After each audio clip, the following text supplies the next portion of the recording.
Broadcasting from Detroit's Gas Corridor, it's the Metro on WDET.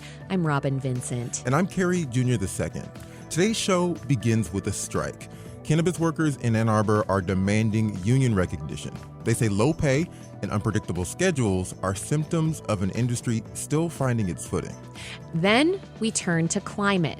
Michigan has set some of the most ambitious clean energy goals in the Midwest. But with pushback at the local level and resistance from Washington, the state's new chief climate officer has a tough job ahead. In our second hour, we'll examine what happens if state lawmakers eliminate arts and culture funding. Advocates warn the cuts would ripple through classrooms, community centers, and local economies. We'll also head to Woodbridge, where porches will transform into concert stages this weekend, a neighborhood event that's part music and part vision for an inclusive future. And finally, we remember Jane Goodall, whose life work revealed the kinship between humans and the natural world and challenged us to act on its behalf. We start this morning in Ann Arbor, where cannabis workers are taking their fight from the dispensary floor to the picket line. Employees at the Exclusive Brand Marijuana and Cannabis Dispensary have been striking for over a month. They say they're expected to work more without any additional pay, and that when they express concerns about that, their hours are cut. Employees at the dispensary are attempting to join the United Food and Commercial Workers Union, which already represents cannabis workers in Michigan. But they say Exclusive Brands refuses to recognize their union. Now, the context here is that the price of cannabis in Michigan hit record lows early this year, and that's placed added pressure on businesses to turn a profit. In situations like the one in Ann Arbor, pressure can be transferred to its workers. Emily Hull is a budtender at Exclusive Brands in Ann Arbor. She's been on strike in hopes she and her fellow employees can join a union. Carrie Jr. II spoke with Emily about the conditions at Exclusive and what led to their strike. A little later, he also speaks with Megan Carvalho. She's the national campaign coordinator for the United Food and Commercial Worker Union's cannabis program. And we should note, the Metro contacted the head of Exclusive Brands Ann Arbor facility multiple times for their take. We haven't heard back. All right, Emily, as you said, you worked for Exclusive Brands for 3 years. What was your job there? So I've been a budtender for 3 years. In the beginning, Michigan, the cannabis market was a lot busier in general. So we had quite a large staff. I'd say probably anywhere from like 15 to 20 people. And then we'd have like anywhere from 5 to 8 people in the store at a time. And we'd have different areas in the store. So usually we'd work 12-hour days. You know, as business started going down in Michigan, we didn't have as many customers, so we didn't have as many people on the floor, which is understandable. You kind of have to fill in and work with the market and how it goes. But it got to the point where there were 2 or 3 people that were doing that job of 5 to 8 people. So people were getting frustrated. Voices weren't being heard for different issues that were going on in the store. And anytime we would bring it up, we would be told to go to HR. HR would tell us to talk to the manager, and it would kind of be that going back and forth kind of situation where nothing was ever fixed and our voices weren't being heard. It was just stuck in this limbo. So we had conversations with our employees. There's less people there. People were laid off. People quit. So people quit, and the workload increased for the other people. And when we brought up those concerns, those things would kind of get ignored. We had conversations with our employees within each other, just saying like, how do you feel when you first started working here versus how you feel now? And that kind of conversation led us to, well, seems like we can do something to fix this. And that's why we reached out to the UFCW. Well, what did you want? You reached out, and what was the goal from your all's perspective? So the goal from forming a union for the most part is communication and transparency through management. That has been the biggest thing throughout our entire experience of doing this. And also like getting our correct hours. You know, most of us are labeled as full-time employees making like $15 to $16 an hour, which is all fine with me. But when I bring up certain issues and my hours get cut, that is when it becomes an issue as far as the money side goes. The strikes, well, where did the strikes come from, I guess, is my question. One of our friends that had worked in processing, we were trying to organize that side of things because there's a retail and there's processing and there's a grow and there's a kitchen. So it's fully integrated. So we tried to get one of our friends to kind of get to talking to his coworkers on the processing side to see how they feel about the unions. And as soon as they heard that, management heard that there was talks about that, he got fired. So that was the main catalyst of getting us out on the line. The main goal of the strike right now is to have our union recognized. We haven't even had a chance to get to a vote yet. And that's kind of like, you know, I've talked about talking to your coworkers and talking to the union, but that's kind of the first official step is voting on the union. And I think their kind of reasoning to draw this out and get us on strike is to kind of wear us down. And it's just not working, you know? So we want them to recognize our vote and allow us to vote to recognize our union. If they do nothing and just allow you all to continue to strike, what will you do? You know, that's a good question. This is something that I've never done before, and I'm kind of taking it day by day, but every day that I'm out there and showing them that I can stay on the line and hold my ground and stand up for what I believe in makes me stronger. So I don't know what's going to happen, but I know for right now that I'm doing the right thing, and that's what I keep holding on to. And so do you see a future for yourself in cannabis? I hope so. If it's not in cannabis, I hope to help other cannabis workers organize their stores and help their voices be heard as well. You're listening to The Metro on 101.9 WDET. I'm Kerry Jr. II. Employees at the Exclusive Brands Dispensary are on strike. They say when workers at the establishment attempted to unionize, the business refused to recognize it. WDET has reached out to the Exclusive Brands Ann Arbor facility multiple times for a comment. We have not heard back. My guests right now are Emily Hull, an employee at Exclusive Brands, and Megan Carvalho. She's a national campaign coordinator for the United Food and Commercial Worker Union's cannabis program. And now I want to turn to you, Megan. I guess what are some of the factors that determine whether the UFCW would attempt to unionize the workforce and why cannabis? What is the kind of driving factor? Sure. So the UFCW first got into the cannabis space, nearly 2 decades ago when the industry was still quasi-legal, out at West in California, as you mentioned, in Washington and Colorado. And employers first came to us and said, we need help stabilizing the industry. And we think through the UFCW's political connections, you might be able to help. And so that made sense to us. And the early employers were what we would consider like high road employers, like good partners, right? They believed in creating a stable industry for their customers, for their patients, but also for their workers. And so we were able to work with employers to not only represent the workers that work in the grows and the dispensaries and the processing facilities, but help, with political connections and, helping make sure that the laws made sense, not just for employers, but also for workers.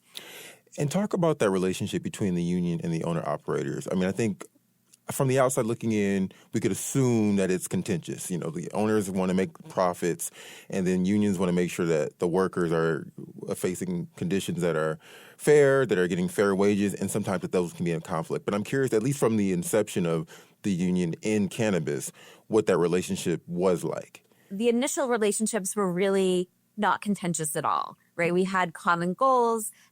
common goals to make sure that the industry was stable, that the laws made sense, that the regulations were there, and the workers were considered, right? From a health insurance, from a safety, from a wage perspective, right? Workers were just taken care of. And then as the industry matured and these companies matured, some of those relationships did become more contentious, which is not any different than any other organizing that the UFCW or any other unions do. We still have many employer partners that we get along with and we're able to resolve issues without too much problem. But yeah, there are some fights for sure. What's the source of the nature of that one? Is it the fact that there's so much more profit and so then workers are asking for more wages? It's just that, in the beginning, the companies really fear this power dynamic. And a lot of these employers don't have experience with unions and have to kind of learn what it means to be really learn how to be an employer that deals with unions, right? And deals with a unionized workforce. And that can be a steep learning curve. Is that how you would characterize the source of the issue with Exclusive? I've been a union organizer for 18 years, and I have never seen an employer behave the way Exclusive has been behaving.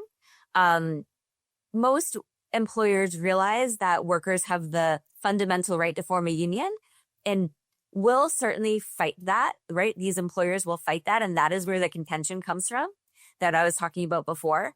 But what Exclusive is doing goes beyond anything that, I have seen.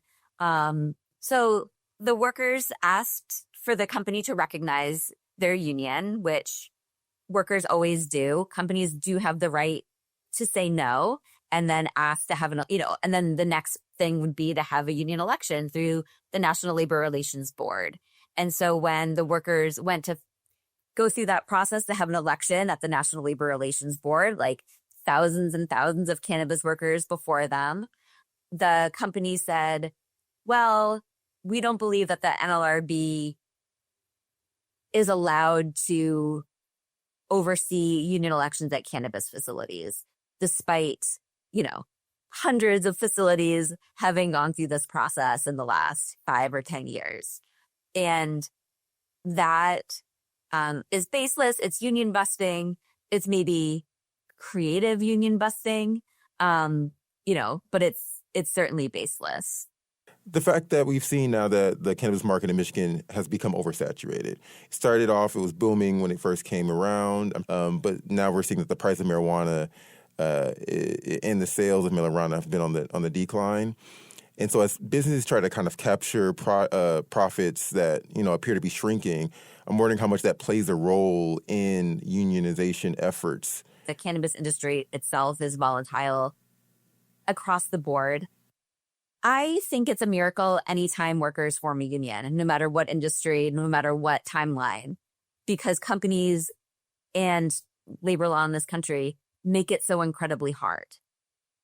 So there's always going to be challenges. Companies will always invent some reason why now is not a good time. But it's always a good time to form a union. I see. And Emily, I know earlier Megan said that a lot of the contention can be about power. I'm just curious to know from your perspective, what conversations since either the strike or since you all have been vocal about the conditions you're facing and the fact that you're dissatisfied with them, what kind of conversations you may have had with the employers at Exclusive about that and what they have said to you in response?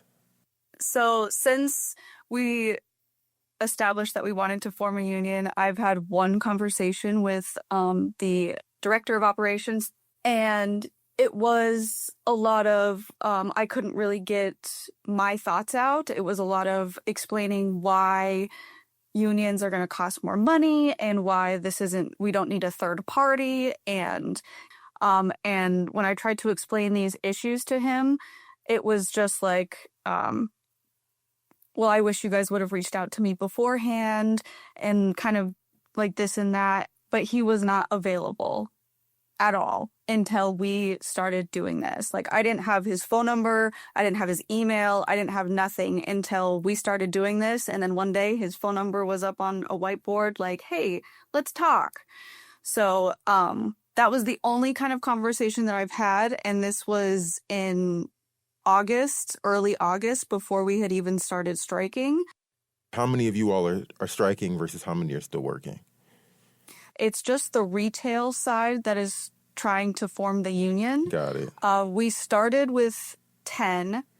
A few people have quit, and a couple people have crossed the line to continue working inside. So we've got 4 current employees that are on the line striking. For the folks who you said crossed the line, went back to work, what was their reasoning?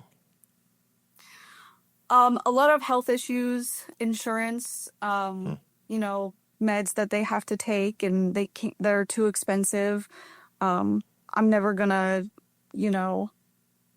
harp on anybody for needing insurance for health reasons.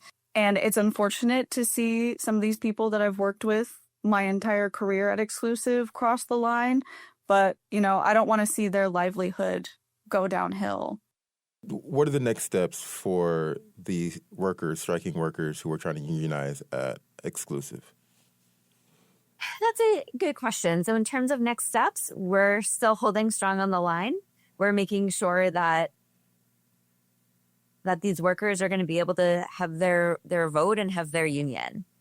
This is a fight at Exclusive in Ann Arbor, but it's also a fight to make sure that cannabis workers everywhere feel like they can speak out when they don't think that things are going well for them. And what happens, like I asked Emily earlier, what happens if the business just doesn't respond, just doesn't even address it? We know that we have Exclusive's attention. The customer traffic is considerably down.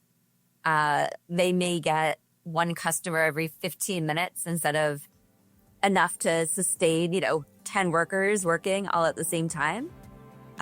So this community has been really supportive, and we believe that they'll continue to be supportive by shopping elsewhere while the workers are on strike. Well, Megan and Emily, thank you both so much for your time. Yeah, thank you so much. Emily Hall is a bud tender at Exclusive Brands in Ann Arbor. She's been on strike in hopes she and her fellow employees can join a union. Megan Carvalho is the National Campaign Coordinator for the United Food and Commercial Worker Union Cannabis Program. They spoke with the Metro's Kerry Jr. II. The Metro contacted the head of Exclusive Brands Ann Arbor facility multiple times for their take. We haven't heard back.